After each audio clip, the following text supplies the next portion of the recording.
Bwana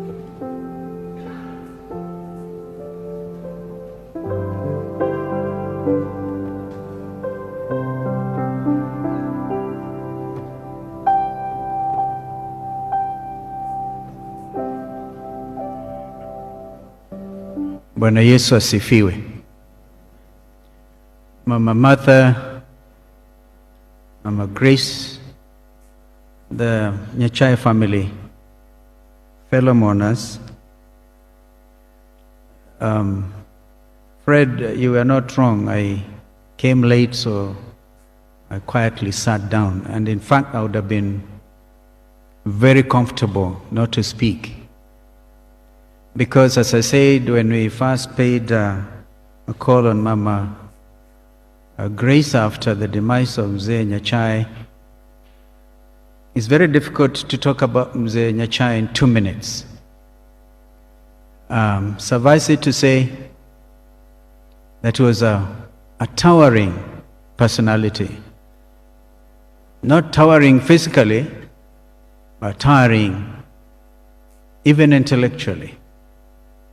I did mention then that Mzee Nyachae saw me as an assistant minister in his capacity as chief secretary. I drove myself to State House in a pickup, and I was not allowed to drive in. And so here I am, a young fellow from the village Suko in Sekuru, and I see this tall man, President Mzee Moi, and his chief secretary. So it was Nyachae who saw me in. And at the end of that ceremony, he actually offered to drive me to town. Now that was the aspect that has been mentioned, tremendous human being. But I think it is Governor Wambora who literally captured who Nyachae was. A very strong personality, a go-getter. At no time for anything that he didn't consider professional.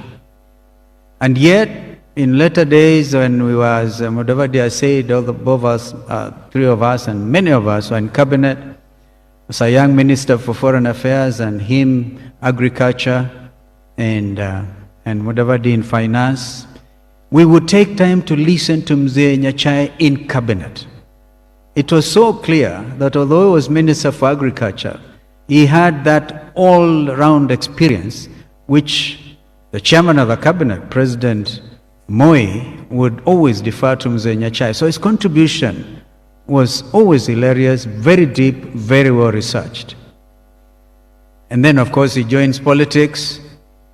And I remember him actually covering for me in Nyaturago. He even said that he knew I was a family man. I needed that support at that time. And Mama Grace remembers that. And when there were difficult issues, he was also Mzee able to listen. And no wonder that our elder brother here, David Musila, I saw that from the screen. I was reading the eulogy. David Musila would take me to Nyachae at night, and Mama Grace, sometimes in the afternoon, and then she would make the famous banana cake, which I still miss. Wonderful family and wonderful human being. So in Simon Nyachae, in losing Simon Nyachae, we have lost an elder whom we would all have been deferring to at this particular time. I want to, on my own behalf, on behalf of my own family, Pauline would have been here with me, but Grace knows that we truly value the friendship with the Nyachae family. May the good Lord rest his soul in everlasting peace. Amen.